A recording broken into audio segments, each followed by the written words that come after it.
Para dar inicio, en representación de la Regional Lima, le cedo la palabra al arquitecto Jean-Pierre Cruz, director regional de Asuntos Gremiales y Comunales. Adelante, arquitecto. Gracias, Ángela.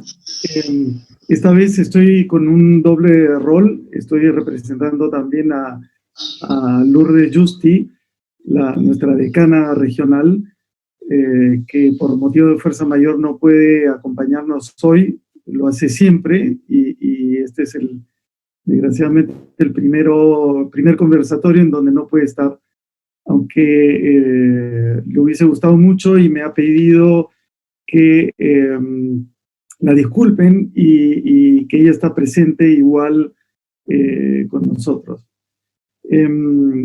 Como dijo Ángela, es el 9º conversatorio, es una serie de conversaciones entre arquitectos que se llevan a cabo todos los viernes, todas las semanas, y en donde escogemos un tema que es de interés de la profesión en general, y tratamos de encontrar las voces más resaltantes tanto en el Perú como en Latinoamérica. Hoy vamos a hablar de arquitectura y participación ciudadana y tenemos como arquitecto invitado a Giancarlo Massanti, quien, digamos, es tan polifacético que lo hubiésemos podido invitar en muchas otras conversaciones, pero hemos decidido invitarlo en esta. Así que te agradecemos mucho, Giancarlo, y bueno, agradezco también a todos los demás participantes, a Claudia, a Marta y a Javier por estar aquí presentes con nosotros y poder compartir sus experiencias en esto. Y lo que quisiéramos es que luego de las presentaciones de cada uno iniciemos una conversación sobre este tema, sobre el tema de arquitectura y participación de la ciudadanía. Y con esto paso la palabra a Fernando, quien va a ser el moderador y el presentador de los ponentes. Fernando. Gracias, Jean-Pierre. Hola a todos, buenas tardes, bienvenidos a todos los invitados. Bueno, rápidamente creo yo paso a presentar a los invitados, ya muy conocidos, definitivamente. Hemos invitado al arquitecto Giancarlo Massanti, él es de Barranquilla, Colombia, pero de origen ítalo-francés. Estudió en la Universidad Javeriana de Colombia, además tiene posgrado en diseño industrial y arquitectura en Florencia, Italia. Es profesor invitado en numerosas universidades de Colombia, así como universidades de Harvard, Columbia, Princeton y en otras además. Es el primer arquitecto colombiano con una exposición permanente en el Museo de Arte Moderno de Nueva York y en el Centro Pompidou. Además de sus 25 años de trayectoria, tiene múltiples premios a nivel internacional. Y su estudio, el equipo Massanti, ha ganado notoriedad debido a su filosofía de diseño y su compromiso teórico. Se caracteriza por explorar las diferentes formas de organización material y espacial, teniendo en cuenta conceptos como la repetición, lo indeterminado, lo inacabado, la inestabilidad, la disposición y los patrones. Bienvenido, Giancarlo. Marta Macale es arquitecta de la Sapienza de la Roma, trabaja en Perú desde 2011 en proyectos de arquitectura y cooperación, es fundadora en la Asociación Semillas, cofundadora del Plan A0100, docente de la Universidad local. Tiene premios de arquitectura mundial, de arquitectura sustentable por la UNESCO en París en 2018 y otros premios internacionales. Sus proyectos han recibido distintos reconocimientos en la Bienal de Venecia, de Quito y en la Bienal Iberoamericana de Arquitectura y Urbanismo. Claudia Amico, arquitecta y urbanista, magíster en arquitectura por la Universidad de Sheffield del Reino Unido y magíster en procesos ambientales. Dirige el proyecto Bancay y dirige muchos proyectos urbanos con énfasis en la intervención y el enfoque de los paisajes de las ciudades peruanas de Pisco y El Río. Ha liderado procesos de planificación y gestión para la articulación de actuales propuestas de transformación territorial en Colombia y en la Amazonía de Condorcanqui en Perú. Es cofundadora del espacio y directora de Espacio de Expresión y docente de la Maestría de Arquitectura y Procesos Proyectuales de la Universidad Católica, además de docente en diversas universidades, facultades de arquitectura, las escuelas de posgrado de la Universidad de Lima. Ha realizado conferencias y expuesto en bienales, en workshops a nivel internacional, y también ha recibido muchos premios en la misma categoría. Por último, el invitado, Javier Vera, arquitecto urbanista investigador en Oficina Abierta y en ONU. Muchas gracias. También él está en España en este momento de madrugada. Le agradecemos la atención. Es miembro del equipo curatorial del proyecto Espacios Revelados. Trabajó en la UNICEF, el PIB, Ministerio de Salud, Ministerio de Cultura.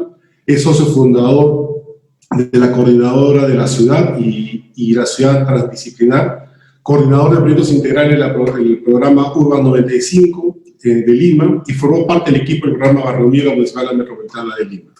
Con sus proyectos ha recibido el premio Ciudad al Liderazgo Urbano de Lima, como Vamos 2019, el premio FAT City de City Barcelona 2016, y ha ganado el concurso de Desarrollo Urbano e Inclusión Social. Sin más preámbulo, quisiera darle la palabra a la arquitecta Claudia Mico, quien nos va a dar un enfoque sobre la gestión y las metodologías sobre la arquitectura y la participación ciudadana. Bienvenida, Claudia. Muchas gracias. Hola, buenas noches, muchas gracias. A ver, voy a compartir mi pantalla y me avisan cuando ya se esté viendo esto.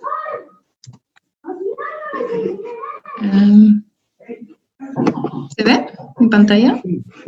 Sí. Sí, lo que pasa es que no está en modo... Ya. Ok. Bueno, gracias por la invitación. Ojalá podamos a partir de esta conversación tener un buen debate sobre la participación y sobre lo que está pasando en el Perú en torno a esto. Yo quisiera empezar por un poco los estereotipos en torno al término de la participación, porque siento que ya se ha convertido en un término que es un poco banal, y es como hablar de sostenibilidad, hablar de desarrollo, y solo hablar de participación en algunos casos asume que hay algo bueno en el proceso, o bueno en la iniciativa, sin analizar cómo se está haciendo y por qué. Y creo que eso es lo que tenemos que entender bien, ¿no? ¿Para qué se hace? ¿Por qué? En 7 minutos, la verdad, no me da tiempo a responder a estos temas como más filosóficos, pero lo que yo quisiera enfocar en estos minutos es poder entender el valor de diseñar y gestionar procesos pensando desde y con las lógicas de los saberes que están instalados en un territorio, y desde un proceso de construcción colectiva que permita un entendimiento integral de ese territorio, de la sociedad y de sus posibilidades. Entonces, si vamos a hablar de cómo generar procesos como estos en un 70% de nuestra realidad territorial que es informal, entonces necesitamos entender que estamos hablando de una sociedad que autogestiona, que negocia para resolver sus necesidades y que tiene una mayor dependencia de un espacio público y de una ciudad que funcione, teniendo en cuenta las precarias condiciones de vivienda en la que la gente vive. Si vemos las experiencias que hemos tenido a lo largo del tiempo trabajando en este tipo de territorios, nos permite entender que hay como ciertos patrones de desigualdad que permitan dar un foco con respecto a temas estructurales que podríamos priorizar y enfocar desde nuestra práctica. Temas como la desnutrición y el mal manejo de residuos, la falta de orgullo y la generación de estigma en relación a un lugar, gente que prefiere no decir dónde vive porque eso les juega en contra en una entrevista de trabajo, por ejemplo, la delincuencia o la inseguridad, la politización de dirigentes, en muchos casos a raíz de búsquedas de apoyo con influyentes o este clientelismo generalizado, donde cada uno vela por su pequeña intervención en el territorio y se convierte esto en un proyecto desarticulado y que no tiene un mayor impacto en la ciudad. y la débil comprensión y el débil aprovechamiento del territorio, porque en realidad esto lo que genera es que la gente se sitúe en zonas de riesgo, que no son bien gestionados, y el paisaje nunca es visto como un elemento de valor. Entonces, ante este escenario necesitamos, yo creo, otra inteligencia y herramientas que nos permitan hacernos relevantes y útiles para responder y generar cambios en las ciudades que permeen. Y esto implica un proceso abierto y resiliente de diseño y de gestión que va mutando en el tiempo y que implica unos cambios constantes, ¿no? Y la metodología que proponemos, entonces, es que para iniciar esta gestión de pequeños proyectos se puedan escalar y que se puedan escalar en procesos más integrales, tener estos 3 ejes como principales métodos de acción. Tener el empoderamiento de la comunidad, la comunicación y las intervenciones físicas. Son como los ejes metodológicos que proponemos. Y el empoderamiento es la necesidad de tener agentes activos en el territorio que se sientan protagonistas de la propuesta, porque es fundamental escuchar primero a los vecinos, sus problemas, sus aspiraciones, y reconocer el territorio con ellos y analizar también la capacidad de gestión que ellos tienen. A eso va el empoderamiento que se propone. La comunicación, con cada acción hay que mantener un canal de comunicación abierto, hay que dialogar, hay que inaugurar cada logro que se hace con los vecinos y con las autoridades, y hay que ir contando cómo se está haciendo, o sea, qué se está haciendo y cómo. Y utilizar las redes, que hoy en día son más relevantes que nunca, el WhatsApp, el Zoom ahora, y también los canales tradicionalmente utilizados por el barrio, ¿no? Los perifoneos, los talleres, las faenas. Y el componente físico, las intervenciones físicas, son indispensables para empezar a consolidar una confianza en el proceso, porque este es un método muy poderoso para poder volver una idea en una realidad tangible, en un proceso como el que se plantea, y que demuestra que las cosas se están moviendo en una nueva dirección. O sea, los vecinos lo pueden ver, y esto empieza a generar nuevas ideas, otras lógicas de pensar en la ciudad, y que nosotros también tenemos que empezar a pensar que como arquitectos esto dista mucho en nuestra metodología de planificar un proceso, ¿no? El de ir haciendo, deshaciendo y rehaciendo y replanteando, pero a través de este impacto y esta lógica de ir haciendo cosas físicas en el territorio. Y bueno, estas acciones hacen falta para movilizar a los vecinos y para poder debatir sobre la ciudad, sobre el espacio público, sobre el riesgo, y es a partir de estas acciones que debemos replantear los proyectos y pensar en cómo ir escalando en intervenciones más integrales y en estrategias urbanas que puedan resolver varios problemas a la vez. Porque tenemos que poder proponer y gestionar este proceso como si fuese un virus que se pueda esparcir siguiendo unos criterios, como los que propongo ahí, un proceso coherente, que haya confianza en el proceso transdisciplinar, un buen diseño del proceso, pero también un proceso de diseño, un buen proceso de diseño de las intervenciones, un aprendizaje colectivo y progresivo, donde las redes son claves para transmitir conocimientos.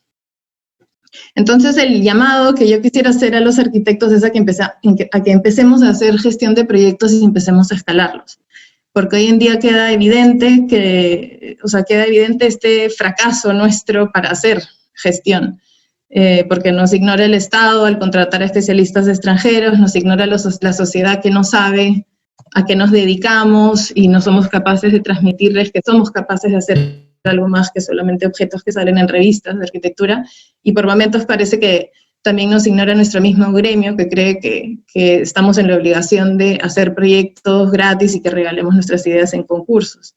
Entonces, tenemos realmente que hacernos más relevantes, y lo que no significa necesariamente hacer megaproyectos. Y aquí les quería mostrar otra experiencia personal con el equipo de Espacio Expresión, trabajando en Pisco, donde sí planteamos un gran proyecto integral para la ciudad, proponíamos una gran transformación del borde costero, una experiencia donde este gran equipo de arquitectos y otros profesionales fue intentar gestionar, ¿no? Pero fue muy desgastante porque los megaproyectos implicaban mega lobbies, la negociación en altas esferas, donde se dio una búsqueda incansable de alianzas, invitando al sector privado, yendo a los medios, tratando de empoderar al gobierno local a través de obras por impuestos, proponiendo diferentes modelos de gestión entre el papel del Estado, la municipalidad y los técnicos, pero la verdad nadie quería dar el primer paso en esa nueva alianza y finalmente el Ministerio de Vivienda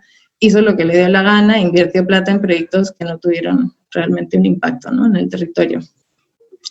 O sea, ahí hubo logros, pero en resumidas cuentas, en realidad ese proceso no se llegó a escalar de la manera que se hubiera querido, y es importante aspirar y seguir trabajando para que nos convoquen y podamos ser parte de este tipo de proyectos, claro que sí, y pelear porque nos inviten con las condiciones dadas, con buenas condiciones, a trabajar en proyectos como los del Parque Bicentenario, y sí, tratar de soñar en grande, pero solo analizando nuestra realidad y nuestro papel, y a sabiendas que no existe un proyecto urbano integral que el Estado haya podido ejecutar en el Perú, también nos convoca a repensar cómo hacemos los planes urbanos y tratar de promover otro sistema que no sea el Ministerio de Vivienda quien los haga, o que no tengan que hacerse convenios con consultoras extranjeras.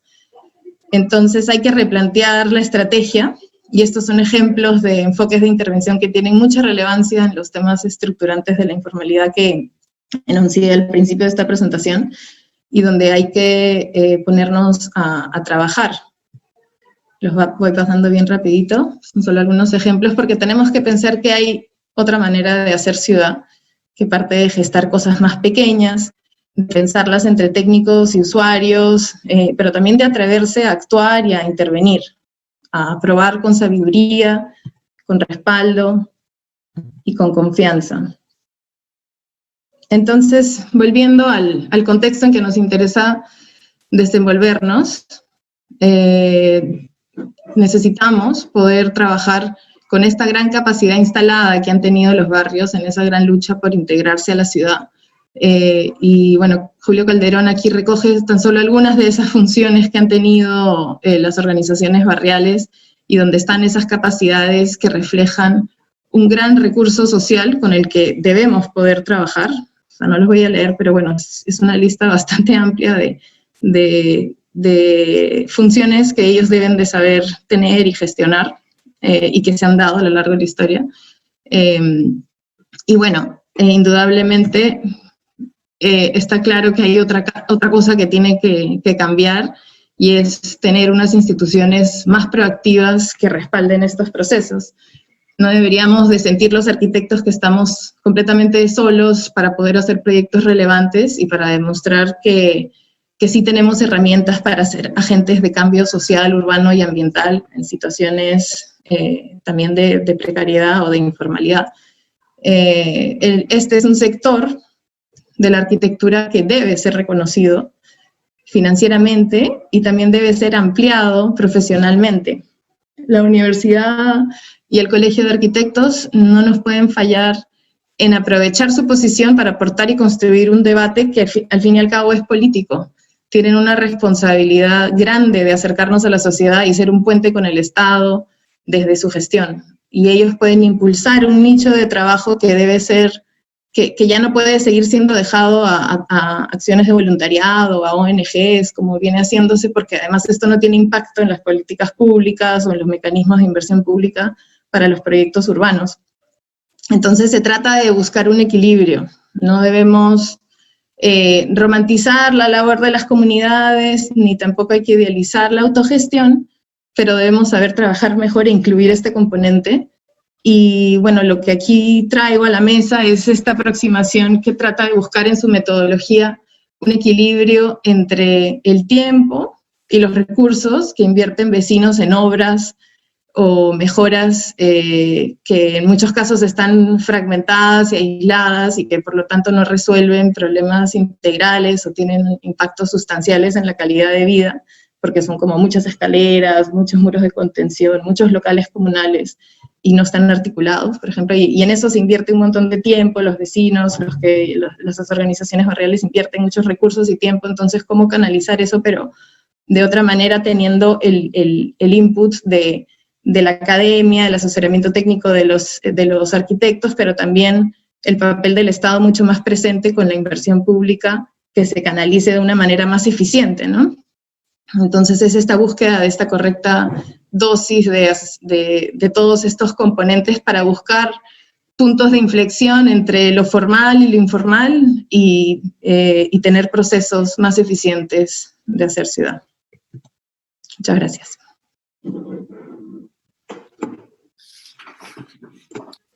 Gracias, Claudia. Súper interesante, ¿no? Y creo que demuestra también que en general la ciudadanía está llena a recibir los aportes y a aportar también, ¿no? Por parte, digamos, dar a conocer sus necesidades reales y ser partícipe, ¿no? Parece interesante el comentario de la transformación del espacio, como que el espacio lo va modificando también de acuerdo a sus necesidades y a sus usos, ¿no? No sé si es ahora un espacio como para conversar o es después. Vamos a dejarlo como pendiente para el final, darle paso a Giancarlo, para que nos cuente un poco la experiencia, ¿no? que ha tenido y un poco darnos una visión, creo yo, de lugares donde sí se pueden lograr intervenciones interesantes, ¿no? Hola, Giancarlo, buenas tardes, bienvenido. Fernando, ¿cómo estás? Nada, muchísimas gracias por la invitación. Claudia, me encantó la presentación. Creo que hay un ejercicio interesante de proyectos urbanos integrales y me pareció muy interesante lo que están desarrollando. Tanto que acabo de decirle al director de la Fundación Horizontal, que es Carlos Medellín, es una fundación que fundamos hace un par de años para hacer trabajos comunitarios y participativos, que me gustaría mucho que se conectara contigo porque creo que hay muchos puntos en común. Yo voy a partir, como dicen ustedes, de una condición un poquito diferente. Voy no a hablar de un proyecto urbano, no sé si ya estamos compartiendo pantallas. Sí. ¿Hola? Sí, estamos bien. Voy a hablar más de procesos de co-creación, no solamente de participación en ese sentido, pero entendiendo más la idea de los proyectos como procesos de co-creación desde el punto de vista proyectual. Así como podemos armar proyectos urbanos integrales con la, digamos, red y conexión de una cantidad de actores. En este caso, me interesaba era trabajar de cómo se puede usar los mecanismos de co-creación para llegar a desarrollar un proyecto que además impactara a la comunidad aledaña. No es un proyecto tan amplio como lo que explicaba Claudia, pero la pregunta que nos hacemos siempre es ¿para quién o por cuál motivo estamos diseñando hoy en día? Y este es uno de los temas que yo creo que nos tenemos que hacer siempre la pregunta. Y el objetivo fundamental es cómo disminuir el desequilibrio que hay entre la forma en que nosotros los arquitectos diseñamos y los proyectos y los deseos reales de los ciudadanos.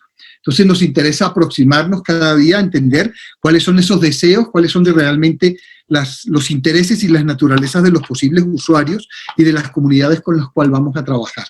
Pero no necesariamente, y quiero aclarar, para nosotros trabajar desde el proceso de co-creación y participación es trabajar desde las zonas más marginales. Cualquier proceso creativo, cualquier proceso de proyectación necesita de esa conexión con el posible usuario. Y hay una condición que creo que es fundamental. Si pensamos que la arquitectura no es solamente un problema material, sino que tiene que ver con una condición que trasciende, que va más allá a un hecho social, pues el valor de la arquitectura no solo está en sí misma, sino lo que es capaz de propiciar, de producir y de generar en ese sentido. Para nosotros uno de los temas fundamentales, ya sea a una escala mayor o a una escala menor, es la noción de capital social, que básicamente lo que hace es unir tres puntas específicas, que son transformación física del ambiente, que es de alguna manera lo que hacemos, entender cuáles son las redes de todas las asociaciones que hay alrededor de donde vamos a desarrollar un proyecto y el desarrollo con la comunidad para que al final lo que podamos tener son, digamos, actores y situaciones que puedan promover capital social. Voy a explicar un proyecto específicamente que se llama el Parque Educativo Marinilla, que es un proyecto de los que desarrolló Fajardo cuando fue gobernador, pero vamos a hablar un poquito de co-creación y de inclusión, de lo que podríamos llamar diferentes actores. En el caso específico de este proyecto, y en la mayoría de los proyectos trabajamos con modelos que permiten hacer, uno, laboratorios participativos, dos, tiene que ver con desarrollar mapas de actores, y los terceros son laboratorios vivos.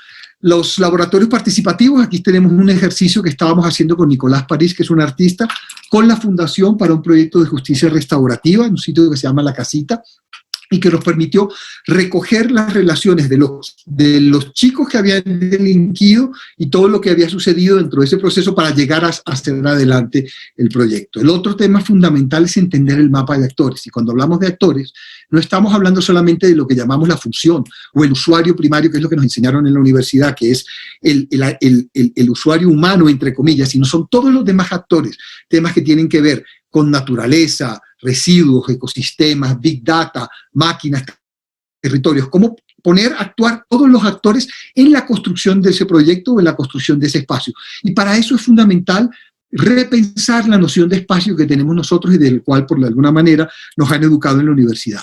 Y con eso estoy hablando de que a nosotros nos enseñaron que el espacio es una condición abstracta y vasta que estaba contenida por una condición de materia. Esa situación de entender el espacio como algo totalmente abstracto tiene que cambiar cuando le pongo la cantidad de actores. Finalmente, el espacio no es más que una condición que media sobre una cantidad de actores diferentes que van desde de actores humanos y no humanos, entre comillas, y que es lo que realmente deberíamos tratar de coordinar cuando hacemos un proyecto. También hacemos laboratorios vivos en muchos de los proyectos, generamos eventos. El proyecto que estoy mostrando aquí es un proyecto que hicimos en Paramaribo para desarrollar todo el borde costero. Se hicieron talleres, eventos y fiestas con la comunidad para tratar de entender cuáles eran sus imaginarios. Y lo segundo es el desarrollo de objetos que nos permiten entender muchas otras situaciones.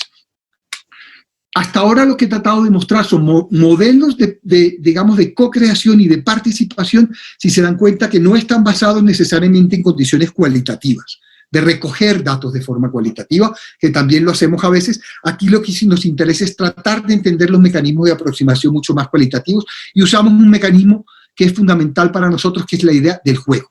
Entonces, este proyecto que voy a mostrar, que es un parque educativo en donde la idea era involucrar a todos los agentes que estaban inmersos, desde la parte política, los habitantes, las condiciones ambientales que habían en el lugar, a través de la idea del juego y de las estrategias de jugar para poderlo lograr.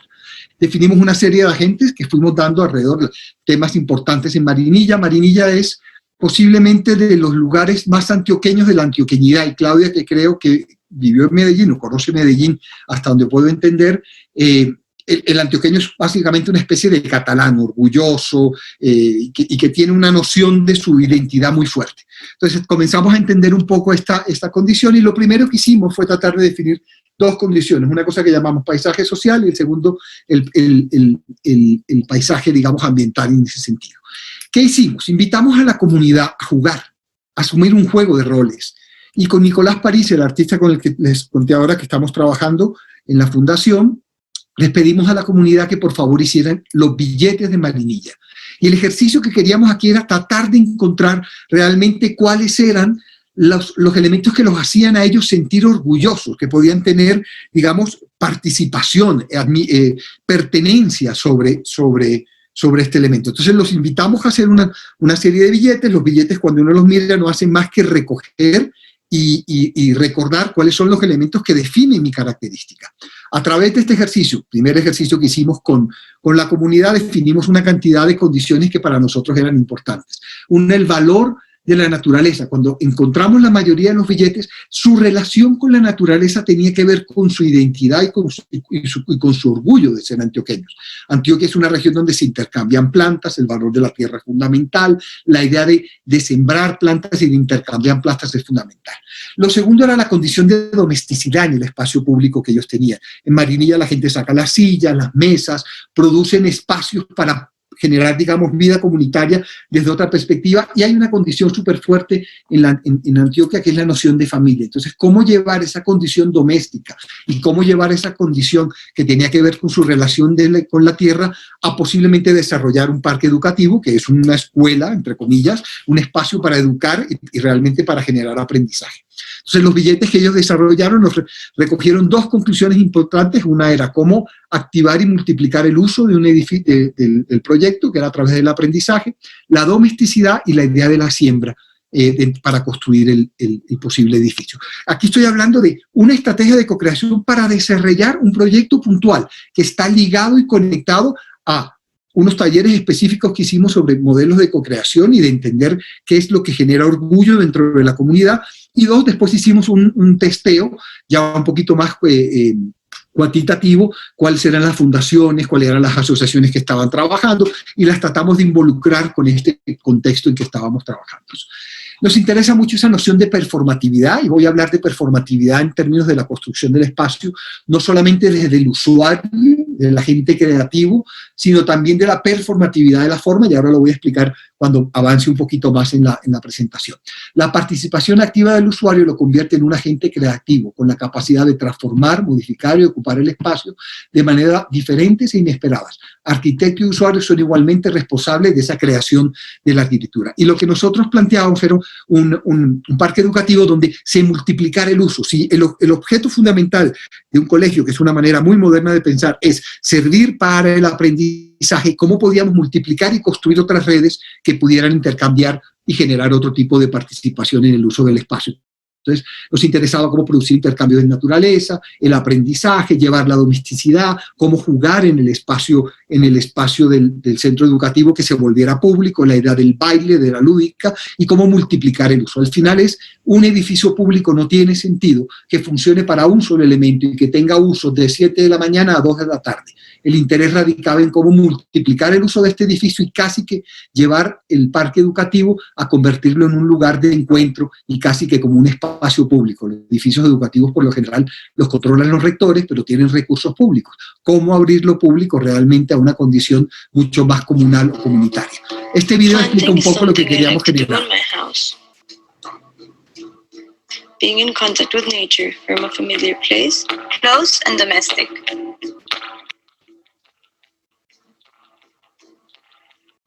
The first thing you have to do is choose a plant pot.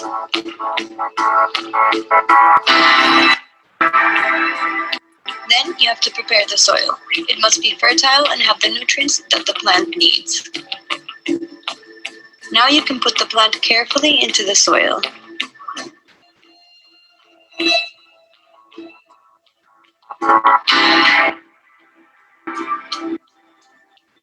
You must water it constantly. When I'm not home, I ask my family and my friends for help. We all take care of it. The plant must be in an illuminated place to grow with strength. My favorite part is to place it next to the rest of the plants. I've planted some of them myself. Others have been gifts from my neighbors. My garden has a little piece of everyone in the community. These plants make me feel at home. El video trata de explicar un poco los intereses que teníamos para desarrollar el proyecto. El segundo tema específico era la noción de paisaje natural, y un tema que para nosotros es fundamental, es cómo construir la noción de performatividad en la construcción de la forma. O sea, cómo la arquitectura puede crecer, puede ser adaptativa, podemos darle instrucciones de cambio al usuario, al dueño del proyecto, y cómo ese proyecto no necesariamente es un problema de composición arquitectónica, sino de configuración. Cómo hacer proyectos abiertos al cambio, a poder ser inacabados de alguna manera. Y ahí nos interesa, parte de la investigación que venimos haciendo sobre el juego y el juguete, es entender los proyectos como juguetes. Cuando hablo como juguetes no estoy hablando que sirvan para niños, para jugar, sino que puedan ser entendidos como funciona un Lego. Es un sistema de piezas y de módulos que yo le puedo entregar a un usuario, y ese usuario es capaz de utilizarlos para replicar un proyecto, para hacer crecer el proyecto. O sea, yo le doy instrucciones de transformación y de uso a la comunidad, a los dueños del proyecto. Hay un ejercicio de un proyecto en el Atlántico que hicimos 31 preescolares en año y medio con un sistema de 14 piezas, y nos fuimos desarrollando con los diferentes arquitectos de cada pueblo en el Atlántico. Nos interesaba la noción de crecimiento. En este caso trabajábamos con la idea de la raíz, la idea de entender una arquitectura hecha de conectividades y redes, una arquitectura que podía crecer como si fuera una planta, que yo le podía ir sumando elementos. Casi todos los proyectos nuestros comenzamos, cuando ya los tenemos armados, comenzamos a armar unos juguetes para entender cómo podrían crecer, y el proyecto de alguna manera lo que permite es que pase esto, que yo le pueda ir poniendo como elementos y conectando piezas para que ese proyecto pueda ir creciendo. A nosotros, en la mayoría de los proyectos que están pensados como sistemas, que es realmente lo que estamos hablando, en este caso más de raíz, no tanto de módulo, es la capacidad que tiene la arquitectura de ser inteligente en sí misma y que permite crecer de formas entre comillas, sin que el arquitecto tenga que aparecer e intervenir en esa construcción del espacio. Entonces el edificio también de alguna manera pertenece a esa noción de topografía, y esta es la maqueta del edificio inicial. Y entre la maqueta del edificio inicial del concurso al proyecto definitivo es muy poco. O sea, la maqueta está hecha en una malla de aluminio y con una serie como de burbujas a su interior. Nace un poco de esta idea de la jaula, de una jaula que es capaz después la vegetación de ir creciendo, y de alguna forma de que la comunidad es quien va a ir llevando las plantas, va a ir sembrando, va a ir intercambiando los elementos que la componen. Uno de los temas urbanos importantes para nosotros era unir el centro de Marinilla con unos barrios que quedaban en la periferia, y de alguna manera el proyecto, que está abierto la mayoría del tiempo, permite que puedan cruzar el parque educativo de manera como si fuese un espacio público. Puedo entrar por debajo y circular por él y conectarme con el barrio y ahorrarme una vuelta importante. Entonces, esa era la otra estrategia importante, entender que la importancia del espacio vacío entre las aulas, que son estas burbujas rojas, era el espacio fundamental para la construcción de esa vida, digamos, comunitaria que queríamos. Una imagen del proyecto: las plantas tienen que ir consumiendo este proyecto y debe convertirse realmente en una especie de greenhouse, en una especie de serra que va a dejar que esto se vuelva completamente verde. Una imagen del proyecto, que todavía no, son imágenes muy recientes del proyecto iniciales, en donde la vegetación todavía no había crecido, la relación un poco con ese primer piso, que suceden diferentes tipos de cosas, un edificio que está abierto a ser manipulado y sembrado y que la gente pueda llevar la vegetación al lugar.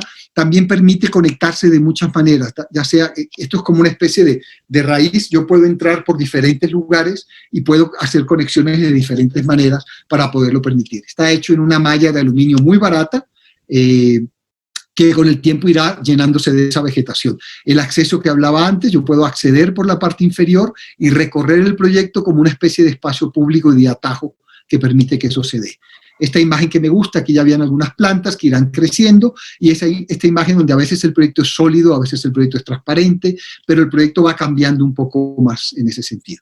Entonces, el parque, además de ser un parque educativo y de generar aprendizaje y educación, es un instrumento de intercambio, donde la gente puede llevar las plantas, puede llevar las mesas del barrio y las puede ir entendiendo como parte de un espacio público. Aquí vemos ya alguna parte, los primeros días del parque, los chicos y la gente llevando vegetación, que algunas irán creciendo, otras las han ido cambiando. Hemos tenido que enseñar también a la gente un poco cómo sembrar y qué tipo de especies pueden ir llevando. Aquí los chicos y la comunidad va llevando hamacas, mesas, y van llenando esto como una especie de espacio con cierta condición de domesticidad. Es un espacio que además es muy intermedio porque permite que el viento pase, es un espacio entre interior y exterior, es una condición muy intermedia en la construcción de ese espacio. La participación activa del usuario lo convierte en un agente creativo con la capacidad de transformar, modificar y ocupar el espacio de maneras diferentes e inesperadas. Y eso era un poco el objetivo del proyecto. Voy a terminar con este vídeo cortito, pero el interés específico es que es un proyecto de cómo de un proceso de participación y co-creación podemos llegar a construir un proyecto. No abarca una cosa tan amplia como la que hablaba Claudia, pero que me parece que también se acerca a cómo la comunidad participa en la forma de pensar, para pensar un proyecto y hacer el programa.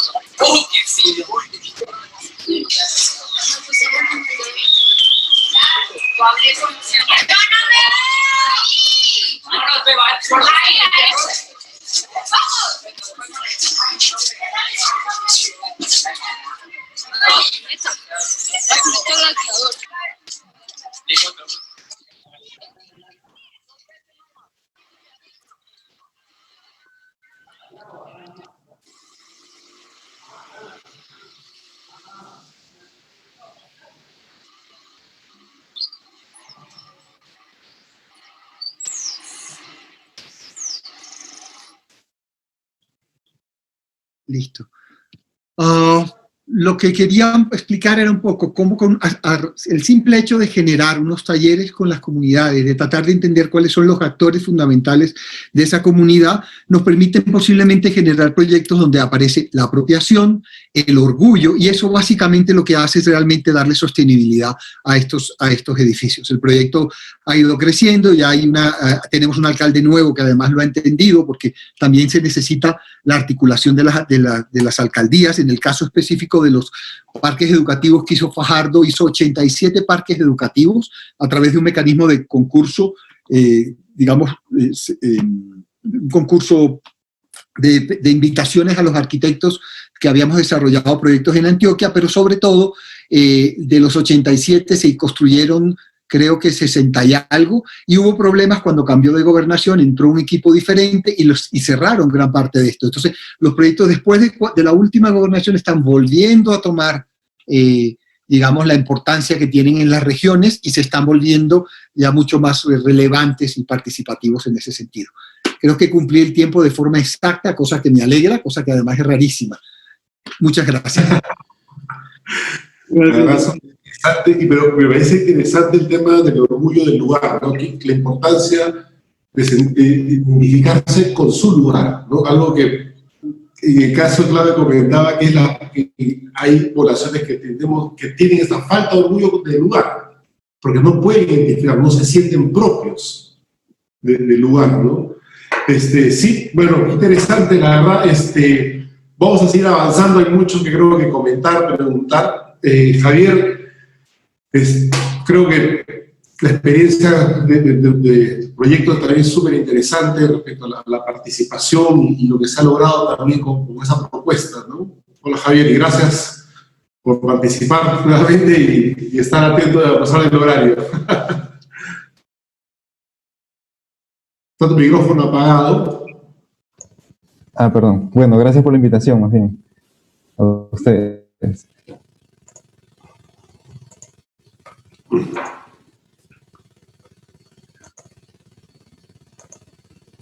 Bien. ¿Se ve ya? Sí, correcto. Sí. Bien.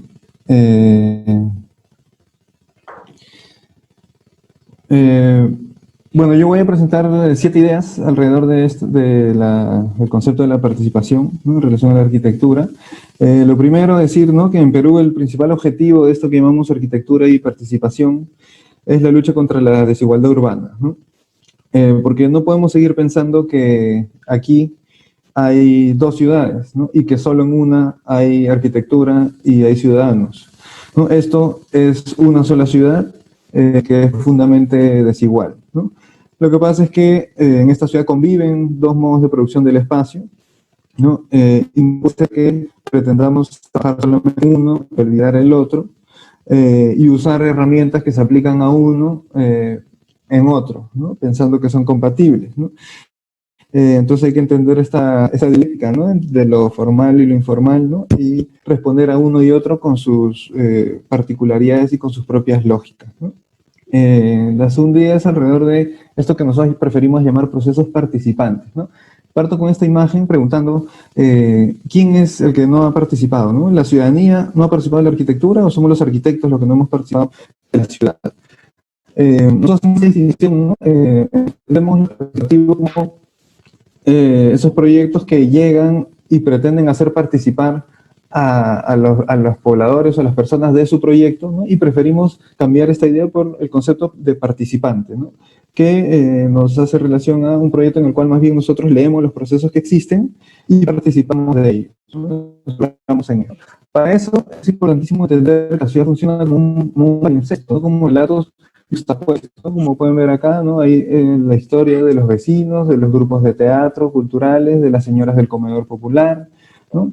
Y en este caso particular de la balanza, tenemos la historia de este evento cultural llamado Fira, que a lo largo de los años va calando en el imaginario de los vecinos y aparece esta idea de barrio cultural, ¿no? El barrio cultural como una forma en la cual los vecinos pretenden rebautizarse y volver a nombrarse como siendo parte de la ciudad. Entonces, esta idea que ya está volando, que ya está latiendo en el imaginario colectivo, nosotros como arquitectos la territorializamos, ¿no?, y la convertimos en este caso en estos proyectos más integrales, proyectos estratégicos, proyectos palanca, proyectos semilla, que es lo que voy a contar a continuación, ¿no? Y lo interesante es que sobre este proceso sobre el cual nosotros nos montamos, luego vienen otras iniciativas y se van construyendo nuevos relatos, ¿no? En este caso, por ejemplo, aparece una biblioteca que tiene el mismo nombre, Fitecantropus, aparece un programa para la Municipalidad de Lima que se basa también en esta iniciativa, ¿no? Y como ven, esta secuencia, ¿no?, y juxtaposiciones resulta siendo un homenaje a las preexistencias, ¿no? Eso quiere decir que no hay que pensar que la ciudad es una hoja en blanco en la cual nosotros vamos a llegar a crear cosas, ¿no? Sino que siempre están sucediendo y hay que saber identificarlas, ¿no? Otro gran problema importantísimo que tenemos es esta fragmentación territorial, ante la cual nosotros presentamos la idea del proyecto urbano integral, ¿no? En el caso de La Balanza pueden ver aquí cómo está dividido en más de 12 asentamientos humanos y otro tanto de asociaciones familiares, asociaciones de vecinos y territorios que todavía no tienen nombre pero que ya existen, ¿no? Entonces, cada uno de los cuales busca sus propios proyectos de manera competitiva o en competencia y fragmentación, ¿no? Eso como resultado, esta serie de proyectos dispersos, ¿no? Que como dije generan competencia entre los vecinos y también dispersión de las inversiones. Y se pretende cambiar eso por una idea integral en el cual hay 2 o 3 líneas guías, como ven ahí, un eje de penetración, un eje transversal, un sistema de espacios públicos, ¿no?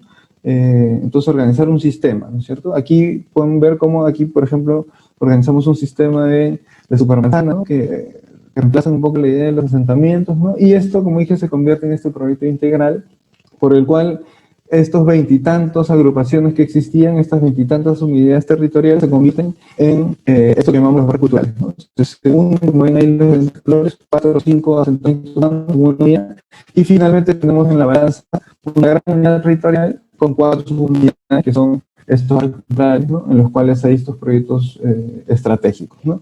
Aquí en los proyectos estratégicos utilizamos 2 conceptos importantes. Uno es el de proyecto Palanca, que en este barrio hemos realizado 4. Es el proyecto Paseo de la Cultura Fiteca, que si bien, bueno, por problemas de corrupción y problemas burocráticos no se iba a construir, detonó un proceso social importante en el barrio que nos permitió continuar con el proceso, ¿no? Luego tenemos el comedor, Centro Cultural Comedor San Martín, que permitió detonar un proceso por el cual esto se convierte en el corazón del barrio y empieza a irradiar la lógica, ¿no? del público y de común. Luego tenemos alrededor de este proyecto, que se ha ido haciendo a la vez, el Parque Tahuantinsuyo, que como ven evoluciona, ¿no? De una primera intervención como la que ven arriba, ¿no? Una serie de etapas hasta convertirse en un espacio público formal, digamos, como el que pueden ver abajo, ¿no? Y otro proyecto como el Parque Puyariacta, que también empieza a consolidar la idea de sistema, ¿no? Para intervenir en otros puntos alrededor del proyecto urbano integral. Entonces, como ven en el barrio, tenemos estas 2 intervenciones iniciales, ¿no? Y luego tenemos en camino estos otros puntos que nos permiten ir tejiendo, ¿no? Estas unidades que son el eje transversal que había presentado, ¿no? Y que esperamos que en algún momento el Paseo de la Cultura también se pueda hacer, ¿no? Y así se va poco a poco consolidando este organismo, ¿no?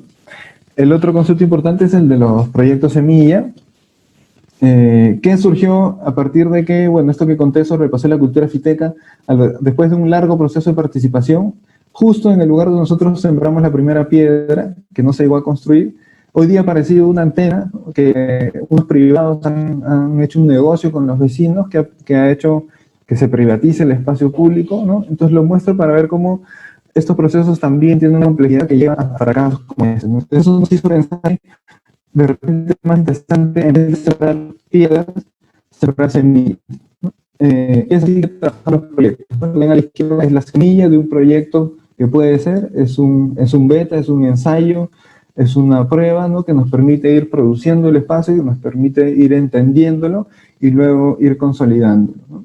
¿Esto cómo funciona, no? Se pone una serie de elementos físicos, aparecen luego, ¿no? Una serie de cuidados o de usos alrededor que se van consolidando y poco a poco se va conformando el espacio público, ¿no? Primero mentalmente y luego físicamente, tal como se produce esta llamada ciudad informal, ¿no? Entonces pasamos de un momento inicial como el de la izquierda, ¿no? A una evolución como la que vemos en el segundo piso, en la segunda imagen, y lo interesante es que en el intermedio ahí aparece esta creatividad, ¿no? de las personas, en este caso de los niños, ¿no? Un día llegamos al barrio y vemos esta especie de columpio hecho con pitas, con cartones, ¿no? Y entonces nosotros enseguida lo consolidamos, ¿no?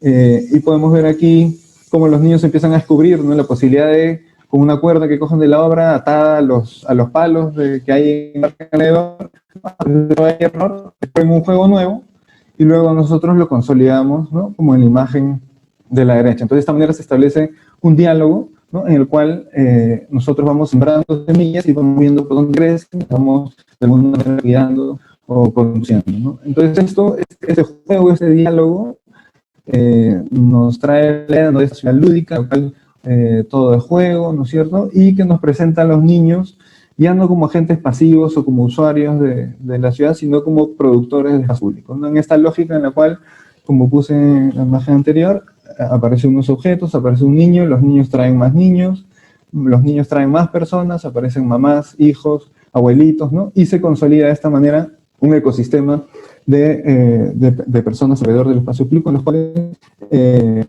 las personas, digamos, más indefensas o más vulnerables de la ciudad, como son los niños, están en el eje, ¿no? O en este caso los bebés, ¿no? Para nosotros es un espacio público donde aparece un bebito y es un espacio público que está funcionando muy bien, ¿no?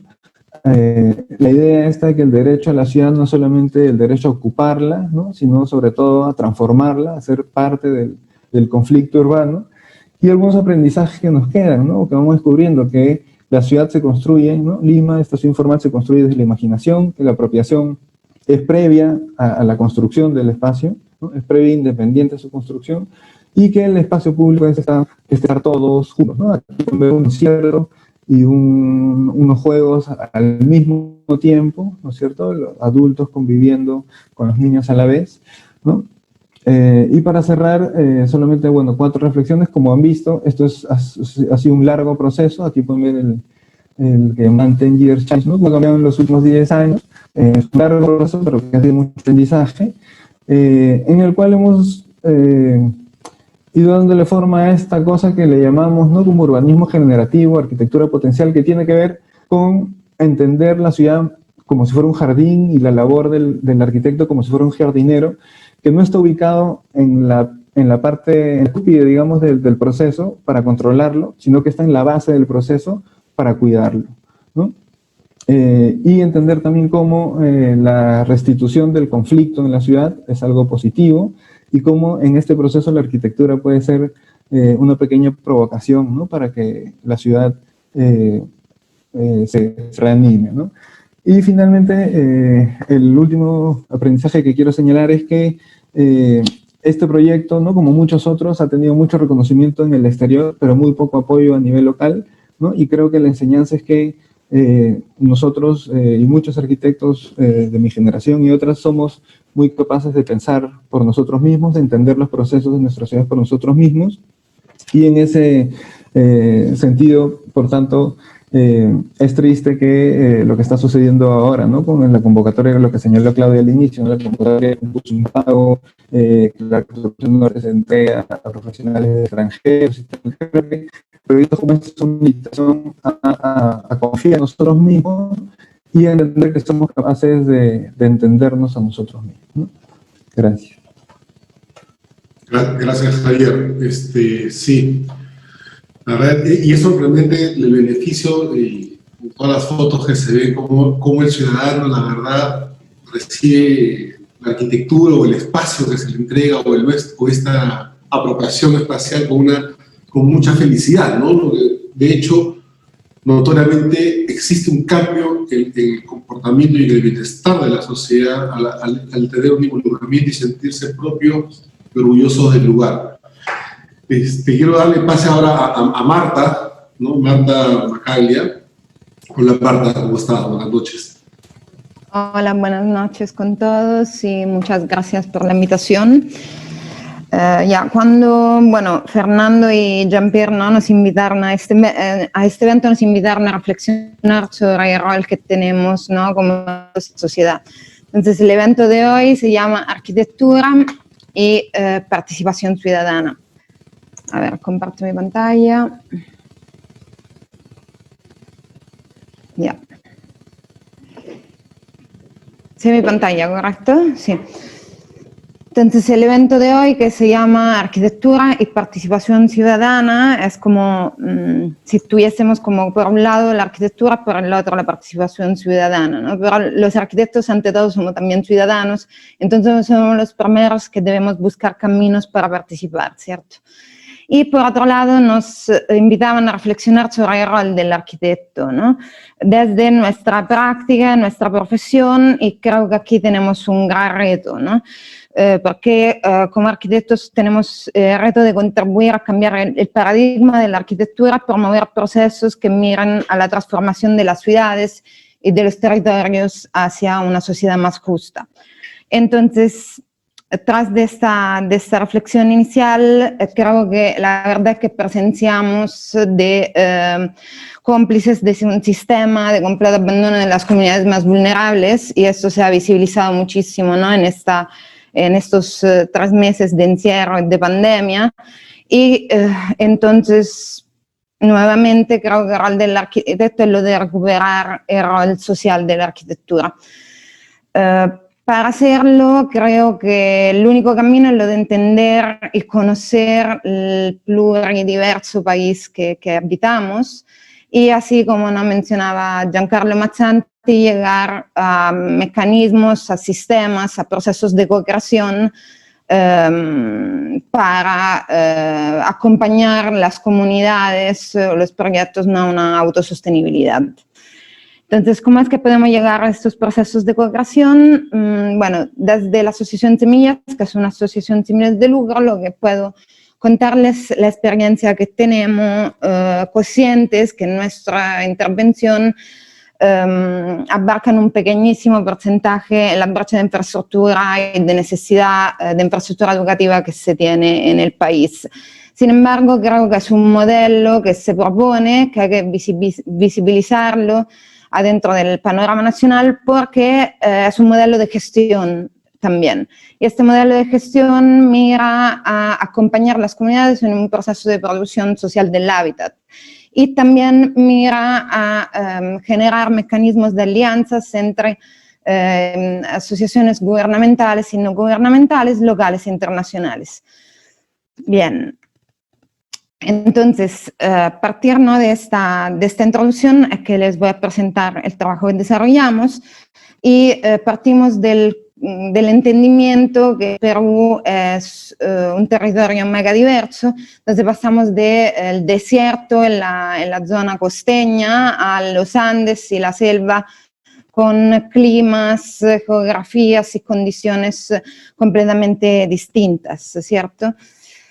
Tanto que, bueno, el Perú es un territorio principalmente amazónico, por un 61%, y con 32 millones de habitantes, de los cuales 10 millones viven en Lima, lo que significa que solo 2/3 del resto de la población habita el resto del territorio. Nosotros trabajamos principalmente en la selva, en Selva Central y en la Selva del Norte, y estamos como de a poquito consolidando el trabajo desde lo local. Entonces esto significa que no operamos desde Lima, sino que vivimos y operamos desde la selva, porque creemos que la única manera de poder ofrecer y entender los mecanismos y acompañar a las comunidades a procesos de participación en los cuales también nosotros somos participantes. ¿Cómo es que lo hacemos? Como mencionaba, con estas alianzas entre gobiernos locales e internacionales y asociaciones civiles y gubernamentales. Nos vamos a emergir en la selva. Gracias a estos mecanismos de alianzas es que hemos logrado desde el 2013 a hoy de gestionar, diseñar y construir 8 escuelas, 2 residencias estudiantiles y un centro comunitario, además de desarrollar proyectos de investigación y etc. Pero lo quiero visibilizar porque son proyectos, ¿no?, que se miran como proyectos, no son de verse como proyectos de caridad que llegan desde afuera, sino como proyectos de acompañamiento de las comunidades desde adentro.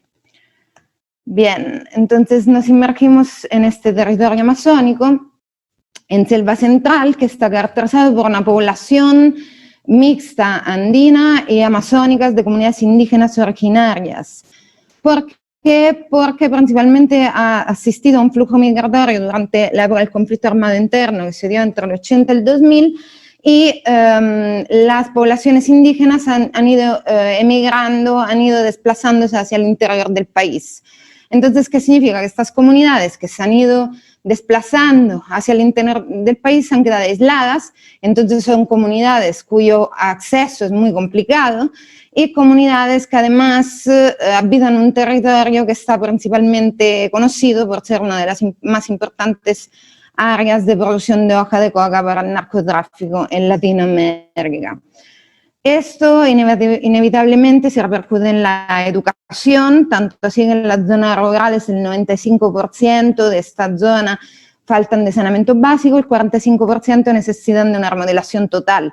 Entonces, el resultado, ¿cuál es? Que tenemos escuelas autoconstruidas por los padres de familia, con piso en tierra, muros y techos mal sellados, o las construidas por el Estado, que son inversiones exorbitantes y siembras de cemento en el medio de la Amazonía. Entonces, ¿qué pensamos? Pensamos que el espacio educativo es un espacio donde los niños crecen y aprenden, y es un espacio donde para aprender necesitamos de emocionarnos, ¿no? Como dice esta frase bella de José Ramón Gamo, neuropsicólogo español, ¿no? Entonces, lo que hacemos es observar. Y, bueno, viendo estas imágenes, también pensamos que es bastante difícil y no queremos que los niños puedan emocionarse en escuelas enrejadas, marchando antes de entrar a clase, con ventanas altas porque si no se distraen mirando el paisaje, en un sistema educativo basado en la provisión. Y menos pensando, ¿no?, que los niños de la selva, en las zonas rurales, nacen y crecen siempre conectados con la naturaleza. Entonces pensamos que la única forma es lo de acompañar las comunidades en procesos de participación y de gestión. Y entonces es que pasamos por todas estas etapas, desde la investigación activa participativa, diagnóstico rural participativo, talleres de diseño participativo en los que generamos talleres y mecanismos de cooperación hacia la escuela mejor para esta comunidad. También buscamos reconocer la unicidad cultural de la comunidad y las necesidades propias de cada lugar. Llegamos como a la construcción, también enlazamos mecanismos de desarrollo de microeconomías locales, buscando digamos, usar materiales locales y generar interaprendizaje en todo el proceso de construcción. Entonces, le voy a contar muy rápidamente un proyecto, que es uno de los últimos proyectos que inauguramos en Pangoa, en Selva Central, en una comunidad xánica, en la que buscamos de poner en valor el significado de la escuela en una comunidad rural. Entonces, la escuela, que es la única infraestructura pública en la comunidad, entonces se transforma en un punto catalizador social y un punto de encuentro entre la comunidad, y también pensamos que la escuela tiene un rol, una misión, ¿no?, que es la de poner en valor y de formar agentes de cambio para la sociedad. Entonces, que los niños de la selva de hoy sueñen y piensen de ser, digamos, autores y promotores de un desarrollo sostenible para su selva, ¿no? Entonces, una escuela que conecta la comunidad escolar con la comunidad familiar y la naturaleza, y es una centralidad para la comunidad. Este es cómo se ha ido desarrollando el proyecto. Entonces, tenemos dos grandes pasillos que se vinculan con una gran plaza central cubierta, que es un espacio público al interior de la escuela, quindi es una escuela abierta, en lo que los espacios pedagógicos y los espacios lúdicos se van entremezclando, en las que este espacio central, el espacio de encuentro y el espacio de extensión de las aulas, donde las superficies se pliegan y son multiflexibles, donde las puertas no son solo puertas, sino son muros y paredes que se abren y vinculan los distintos ambientes, en la que las aulas, más bien de ventanas altas, vienen ventanas que atraviesan el edificio, se vinculan con el paisaje, en la que los muros son muros equipados, en los que no podemos usar, pegar cosas de los niños y equipar e implementar el aula a medida, en la que la biblioteca es la centralidad de la escuela. Entonces la biblioteca es una biblioteca comunitaria, una biblioteca pública, ¿no? En la que también se puedan desarrollar las fiestas comunitarias, actividades cuando en las afueras llueve, etc. Bueno, ese es el proyecto que le quería presentar, ya son 10 minutos clavaditos y una reflexión que es sobre lo cual no nos invitan el día de hoy, a reflexionar sobre el rol de la arquitectura en la sociedad y los procesos de participación. Entonces, remarcar la importancia de los procesos participativos en los que somos participantes también como arquitectos, como ciudadanos, para promover el hábitat social. Muchas gracias. Gracias, Marta, súper interesante. En realidad, viendo proyectos también en las escuelas, ¿no? Sí, cómo lo integra a la sociedad. Pero, ¿cómo se logra que una pregunta de repente a todos, hacer que el arquitecto sea partícipe de esa comunidad, o cómo lo recibe la ciudadanía o la sociedad? Porque a veces se entiende al arquitecto como un ente disociado de ciertas realidades sociales. ¿Cómo se logra esa interconexión entre el arquitecto o la arquitectura y la ciudadanía para lograr estas intervenciones? Yo creo, estamos estoy conectado. Yo creo que tiene que ver mucho con el modelo de educación que recibimos en la universidad. Nosotros nos siguen educando un poco en el modelo romántico del arquitecto, entre comillas, un poco genial, que tiene que ser creador, auténtico, único. Y si nosotros dejamos de pensar en los modelos de educación en la universidad, que el valor radica un poco en esa construcción de la identidad y de algo único, y nos convertimos más en un catalizador, en un propiciador, en entregarle herramientas a las comunidades para hacer los proyectos, o casi que entregar los proyectos para otra condición, seguramente vamos a cambiar nuestro rol. Los arquitectos hemos tenido un rol muy moderno, muy de la construcción del espíritu romántico, que tiene cosas maravillosas, pero de esa noción de autor, y de autor genial y único, que nos lleva un poco a salirnos y a aislarnos de la condición del contexto en el cual estamos inmersos. Y el contexto es lo que están haciendo Claudia, lo que está haciendo Marta, lo que está haciendo Javier, que es trabajar con las comunidades. Y ahí pongo un tema que a mí me interesa mucho. O sea, los procesos de co-creación y de participación siempre están asociados a trabajar con los más pobres. Yo creo que eso hay que romperlo un poco, porque tanto co-creación como participación está para cualquier proyecto de arquitectura en esa medida. Estoy hablando de arquitectura física como tal, pero obviamente creo que estamos hablando, digamos, de proyectos urbanos integrales como los que hablaba Claudia. La participación es mucho más amplia y mucho más interesante.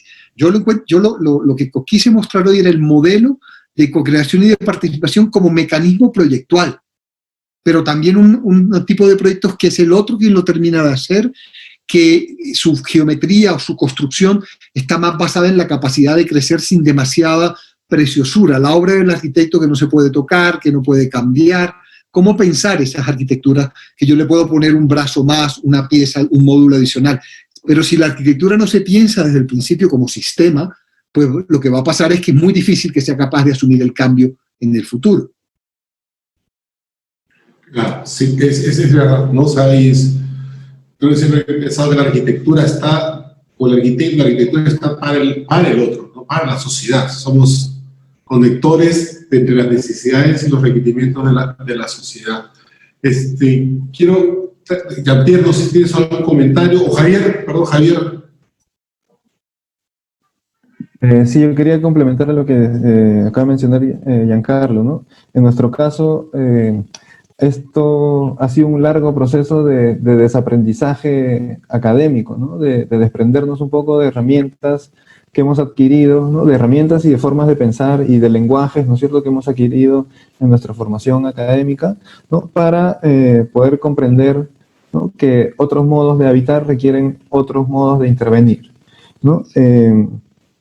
En ese sentido, lo que más hemos aprendido es que de lo que se trata es de un proceso de acompañamiento de la producción del espacio público, y eso es bastante complejo porque no se trata solamente de diseñar, ¿no?, o de hacer una obra, que ya es un reto bastante complejo, ¿no?, sino de entender que la noción del espacio público en una realidad como en la que intervenimos está en crisis, ¿no? O sea, el concepto de lo público está en crisis. Entonces tú, por más que pongas ahí un espacio, una obra maravillosa, súper bien diseñada, eso es muy probable que no funcione. Entonces hay por eso esta vuelta atrás en lo que he mencionado, esta idea de proyecto semilla, que primero interviene en el imaginario, ¿no?, que va imaginando el espacio y que luego poco a poco se va concretando, ¿no? Entonces es como una forma de trabajo un poco al revés, ¿no? Y entonces por eso no es que hacemos un proyecto y luego hay que ver cómo la gente se lo apropia, ¿no?, sino que la apropiación es previa a esa intervención, ¿no? Y lo otro que quería añadir es un poco ya cómo es la forma, ¿no es cierto?, de lo que llamamos inmersión en el territorio. Esto que decía, ¿no?, de entender cómo la ciudad es un palimpsesto en el que siempre están pasando cosas, ¿no? Yo creo que la gran dificultad, y si tú hablas con gente que hace proyectos de participación, el principal problema que encuentran es que convocan a reuniones donde nadie viene, ¿no? Yo hice mi proyecto y a nadie le interesó, ¿no es cierto? Entonces, creo que ahí lo que está faltando es una lectura, ¿no?, de esas situaciones para saber de qué manera tú inmiscuirte en ellas, ¿no?, en vez de hacer los esfuerzos para que ellos se inmiscuyan en lo tuyo, ¿no? Es una vuelta de tuerca que el principal reto es realmente leer y escuchar y no tanto resolver y proponer, ¿no? Eso es en un siguiente momento, ¿no? Y en esa lógica de los relatos existentes siempre hay intermediarios. Nosotros, en nuestro caso, ha sido a través de la comunidad Fiteca, que es un grupo de artistas, ¿no?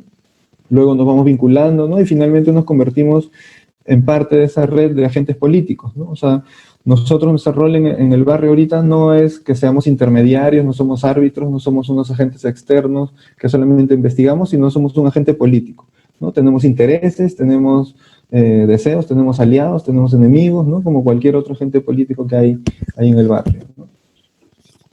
Interesante, ¿no? Eso, no proponer, sino escuchar para adaptar, ¿no? O sea, a esos arquitectos, digamos, tenemos esa formación académica, ¿no?, de querer siempre hacer la propuesta sin realmente escuchar la participación con los demás.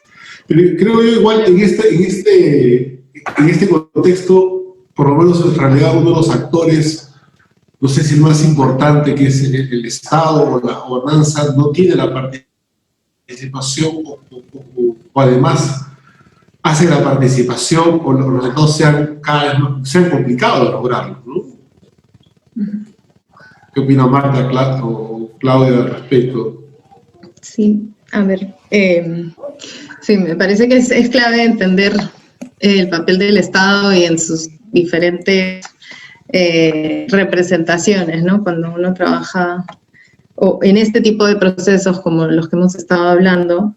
O sea, también quería un poco volver a lo que han estado comentando Giancarlo y Javier, porque sí me parece importante de esa manera cómo nos involucramos con la comunidad y cómo dejamos de tener este papel como de saber o de tener todos los componentes para poder empezar un proyecto, o de cuando vamos a los barrios que es importante involucrarnos y escuchar, como están diciendo, ¿no? Porque en realidad uno no puede llegar con una visión e imponerla y por mucho de que tenemos como un enfoque técnico y entendemos el territorio y lo analizamos, es importante que haya como una construcción donde vamos escuchando eso cotidiano, y eso va permeando también en el proyecto y en las intervenciones físicas que se hacen. Esa es otra manera de diálogo, yo creo, entre el arquitecto o la arquitecta y la sociedad. O sea, es una manera de poder hacer un poco como de pedagogía sobre qué es un espacio público, qué es el riesgo en la ciudad, qué es la organización comunitaria, los locales comunitarios y cómo deberían de funcionar. Entonces, sí creo que es importante que entendamos que también tenemos ese papel un poco pedagógico para poder discutir y para poder realmente construir juntos, porque si no, no estamos como hablando en el mismo idioma. Y en ese sentido, como arquitectos, al involucrarnos, tenemos que empezar a entender estas lógicas, ¿no? Marta nos enseñaba esas fotos y cómo los niños juegan, y si no entiendes eso, no puedes hacer pues, un colegio que les interese, un espacio estimulante, y si no entiendes cómo la gente en los barrios resuelve sus problemas cotidianos, y cómo se pelean, y cómo hacen los diferentes miles de locales comunales para resolver, o sus ollas comunes ahora para resolver problemas inmediatos, no vas a saber cómo insertarte para poder responder a esa realidad. Entonces hay que trabajar con esas lógicas. Y dentro de esas lógicas está lo que comentas ahora, Fernando, que es la falta de presencia total del Estado. Y es como, yo lo he visto como en todos los niveles desde mis experiencias, ¿no? Y tratando de estar en estas altas esferas para ver cómo poder comprometerlos, pero también haciendo, o sea, mi experiencia es que haciendo cosas como más pequeñas uno va como calando y permeando y va como construyendo una idea de proyecto común con ellos. O sea, hay que tratar como de invitarlos al proceso, porque tampoco se les puede como imponer y llegar y decirle a un municipio o distrital, oye, este es el proyecto que tú tienes que hacer,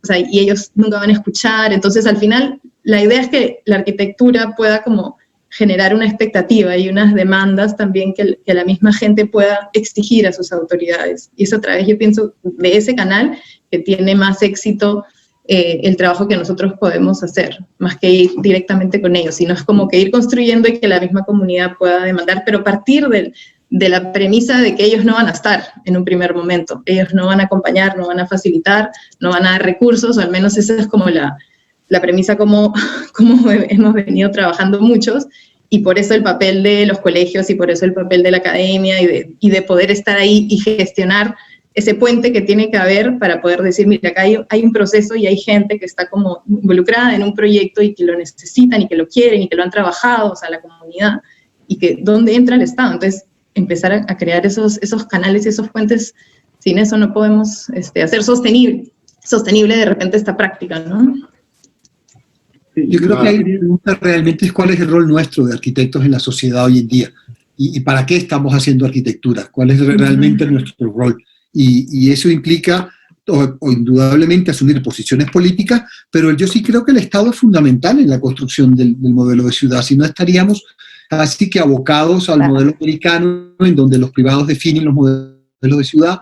Yo sí creo que es fundamental el Estado, y a raíz un poco de la pandemia me parece que nos hemos dado cuenta que el Estado tiene un rol mucho más importante que habíamos demeritado en los últimos años, porque la única manera de afrontar una situación como esta significa una noción de Estado mucho más fuerte en el buen sentido de la palabra fuerte, no en el sentido político como tal, sino en estados que realmente propicien. La única posibilidad que va a tener que vamos a poder para reactivar economías post-COVID va a ser la inversión pública. Y así ha sido, digamos, en la historia de Europa. Después de una guerra, después de una pandemia, la inversión pública es la que genera y produce reactivación económica. Y eso es fundamental. Si no hay inversión pública en los próximos años, después de esta crisis tan profunda que estamos viviendo, no vamos a tener cómo reactivarnos. O sea, el Estado sí tiene un rol fundamental, pero también es cuál es nuestro rol. Nosotros nos hemos vuelto una especie de manejadores del buen gusto. Ese no es el rol del arquitecto. Sí, yo quisiera decir una cosa que has mencionado tú, Giancarlo, antes en tu penúltima intervención, y es que recentrando el tema sobre la participación ciudadana, ¿no? Y en realidad hay muchos malentendidos sobre lo participativo, y creo que Claudia, Javier y Marta han insistido qué cosa es lo participativo, ¿no? Y Javier dice, no es lo participativo, es lo participante, ¿no? Porque hay una especie de cliché que se adhiere a estos términos, como el término de sostenible, como el término de bioclimático. Es decir, cuando hablamos de arquitectura participativa ya estamos mal, ¿no? Cuando hablamos de arquitectura bioclimática ya estamos mal, ¿no? O sea, ya se vuelve un cliché. Y en ese sentido, me parece muy importante lo que decías tú, Giancarlo, de que la participación ciudadana se da a muchos niveles. O sea, creo que el primer estigma que hay que sacar a lo participativo, entre comillas, es que lo participativo no debería ser solo en los barrios pobres, ¿no?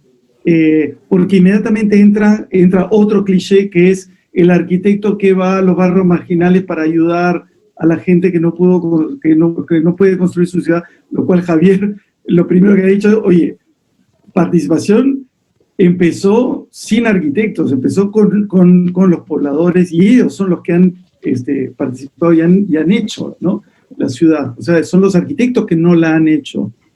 Entonces me parece que hay que Campo Baeza decía, hay una gran diferencia entre dos tipos de arquitectura, la arquitectura estuche y la arquitectura caja, ¿no? La arquitectura estuche, que está hecha muy fina para un propósito, versus la arquitectura caja, que es un contenedor que activa cosas, ¿no? Y ahí está, creo que hay un término, y luego quisiera que comentemos esto, un término clave, o dos términos claves, me parece, en lo que han dicho. Uno es empoderamiento, ¿no? Y el empoderamiento puede venir antes, como dice Javier, es decir, tú empoderas a la gente y ves lo que la gente está haciendo, y entonces el proyecto llega después. O el empoderamiento puede venir después con el uso, ¿no? Y cuando hablamos de eso, nuevamente abarcamos toda intervención de arquitectura, no solamente en barrios marginales. Lo que pasa es que quizás solo los ejemplos más visibles están en los barrios marginales. Pero el otro digamos, la otra cosa clave, creo, es el tiempo. Es decir, nosotros imaginamos siempre como la labor del arquitecto es diseñar, luego construir, y una vez que se construyó, acabó el rol, y esto queda como un objeto que perdura indefinidamente en el tiempo, ¿no? Y cuanto más inalterable, mejor, ¿no? Y en cambio, el tiempo es el que permite finalmente el empoderamiento en cualquier tipo de arquitectura, ¿no? Entonces yo creo que ¿cómo sacamos el estigma de arquitectura participativa, donde no justamente los ejemplos que hemos visto, pero otros ejemplos donde esto se resume a un checklist, ¿no? Donde tú dices, ya hice una encuesta, hice mi check, y ya la arquitectura está bien, ¿no? Porque hice mi participación con checklist, no con un proceso en el tiempo, ¿no? Quisiera por favor que comenten eso, o es que hay otro factor también clave en esta nueva manera, no nueva manera, en esta manera de concebir la arquitectura, que difiere de la tradicional, vamos a decir. Sí, si quieres intervenir, dale. Ya, bueno, quería como que comentar unos puntos que se han ido hablando. Entonces, lo que menciona Jean-Pierre sobre el tiempo, ¿no? Entonces, primero, que los procesos participativos son largos, ¿no? O al menos los verdaderos son largos, porque no son para ayer como los proyectos de inversión que se van dando, ¿no? Entonces, necesitan tiempos mucho más largos. Ese es como que un primer punto. Segundo, también tampoco quisiera como romanticizar el tema de la arquitectura participativa como este proceso social que acompaña, sino también reivindicar un poco la figura, la importancia del arquitecto con un rol educador dentro de lo que es el proceso de participación, en el que también el arquitecto es participante, porque finalmente, o sea, la realidad es que también hay niveles educativos muy bajos, por lo que claramente también tenemos un rol pedagógico dentro de este proceso. Personalmente me he encontrado a trabajar con comunidades en las que se piensa que es más sostenible construir en cemento que con la madera que tengo al lado. Entonces, o sea, ese es un ejemplo así como muy... Pero, quiero decir, hay que hacer este trabajo y escuchar muchísimo lo que se necesita, llegar donde realmente hay una necesidad, no llegar pensando de saber qué y cómo se necesita, sino creo que hay que recuperar esta ganas de escuchar, de entender el lugar, el territorio, las personas y sus necesidades, porque también tenemos un concepto como muy, no sé, limocentrista, eurocentrista, no lo sé, en lo que pensamos que lo justo es como nosotros pensamos, el bienestar es como nosotros lo sentimos, mientras que, sobre todo en las comunidades indígenas, hay otro concepto de bienestar y de vivir, ¿no? Entonces hay que cuestionarnos un poco, creo, en este punto. Y el otro, la falta de la presencia del Estado. Entonces no digo que, por ejemplo, nuestra experiencia nuestra experiencia es una experiencia frustrante a lo largo de 10 años de trabajo, en lo que sí creo que hemos logrado de involucrar al Estado, pero es verdad que lo hemos logrado solo porque estamos en la puerta del alcalde, allí tratando de que salgan las cosas, porque efectivamente el Estado no está presente. Entonces, sí, como ciudadanos activos buscamos de involucrar a otras instituciones, pero también es un llamado de atención porque el Estado es el primero, ¿no? que debería al menos, ¿no? preocuparse por ello. Bueno, desde nuestro lado pensamos que las prácticas que se tienen sí pueden generar de cierta forma incidencia política, ¿no? Y más bien uno de los objetivos principales que tenemos. Finalmente, con la academia, creo que es el medio, digamos, principal para poder empezar a abrir caminos. Y es cierto, ¿no? Lo que mencionaba Jean-Pierre, desde las y Giancarlo, ¿no? O sea, desde las aulas ya abrir la posibilidad de distintas y variadas formas de hacer arquitectura y con conciencia social, ¿no? ¿Y cómo es la experiencia en Colombia, Giancarlo, respecto a la participación o al actor, ¿no? El Estado ante estas la participación o incentivar este tipo de proyectos, ¿no?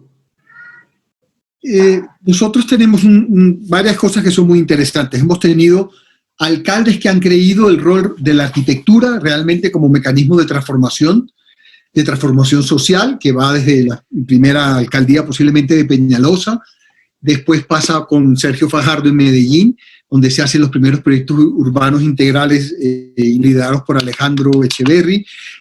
Pero lo interesante es que estos políticos sabían y entendían que la arquitectura realmente tenía un rol importante en la construcción social. O sea, para el político el problema de una obra arquitectónica, en su gran mayoría, se reduce a inaugurar un proyecto y decir yo lo inauguré.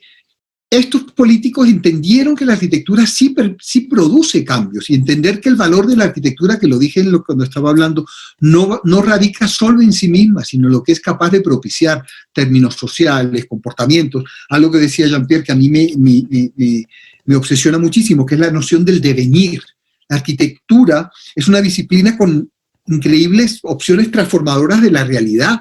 Y esa condición del devenir, de ser capaces de producir algo que va a pasar en el tiempo, la tienen muy pocas profesiones y la arquitectura la tiene. Entonces, esa noción de tiempo, de devenir y de lo que yo llamo performatividad, tanto en el uso, o sea, cómo propicia cosas un proyecto arquitectónico, como también la arquitectura, su condición material debe ser performativa, que va desde obsesiones como las que tiene Lorenzo Castro de que el material sea quien define ese devenir, hasta condiciones tales como el proyecto puede cambiar y se le pueden adicionar piezas y demás que tiene que ver con lo que yo decía. Pero en Colombia tenemos una cosa fantástica que es el mecanismo de concursos públicos. Hay una ley de la República que obliga a que cualquier proyecto público se haga por concurso, a través de un concurso donde además los jurados deben ser arquitectos, tienen unas normas. Cada vez están menos, cada vez hay menos concursos porque unen diseño y construcción, etcétera, pero es un poco un proceso que estamos viendo a nivel mundial también.